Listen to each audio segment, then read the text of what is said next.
Dreaming of ditching the daily commute, but worried your remote job might vanish? You're not alone. Across the U.S., workers are bracing for a seismic shift in the workplace as companies like Amazon and Starbucks push employees back into offices. Even former President Donald Trump revived federal mandates requiring government workers to return to physical spaces. But hold on, remote work isn't dead yet. In fact, 38% of full-time U.S. workers still enjoy some level of remote flexibility, according to recent federal data. That's a drop from 2022, but still triple what it was before the pandemic. The catch? Employers love these mandates, while employees are quietly rebelling. Some argue it's a growing divide. Rank-and-file staff are stuck in cubicles, while executives zoom from their yachts. And this is where it gets controversial. Is remote work a privilege or a right? Should companies force everyone into the office just because they can? Let's explore 20 companies proving that remote work isn't going anywhere and why they're winning the hearts of job seekers.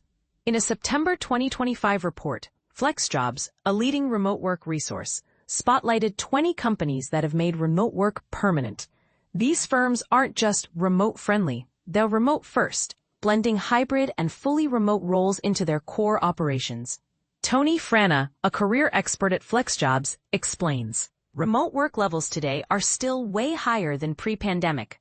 Companies that embrace this shift are attracting top talent and staying competitive. Let's break down the big names. Affirm Financial Services touts itself as a remote-first company, with offices in global hubs like New York and London for those who crave in-person collaboration. Allstate Insurance, 95% of employees loved remote flexibility in a 2020 survey. The company even sees double the job applications for remote roles. Amgen Biotech, employees can work fully remote within their assigned country, thanks to pandemic lessons and employee feedback. Atlassian Software pioneered permanent remote work in 2020, empowering employees to choose how and where they work. CrowdStrike Cybersecurity promises a connected culture for remote workers worldwide, proving tech teams can thrive without walls.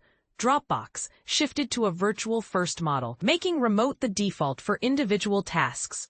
HubSpot Marketing evolved from remote-friendly to remote-first, offering everything from hybrid to fully remote setups.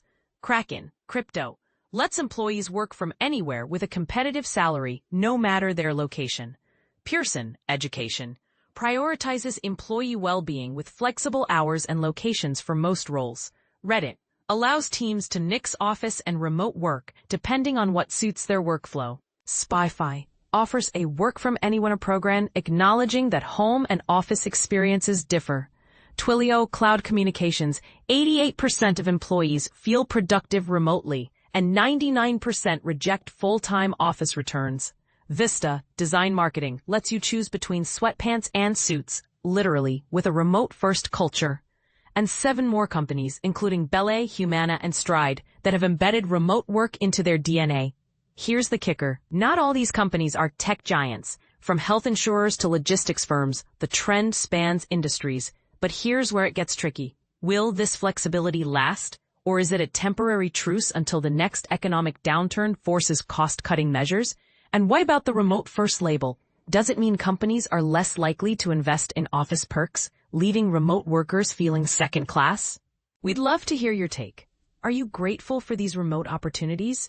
Or do you think companies are playing a long game to phase out office costs? Drop your thoughts in the comments. After all, the future of work is being written right now, and your voice could shape it.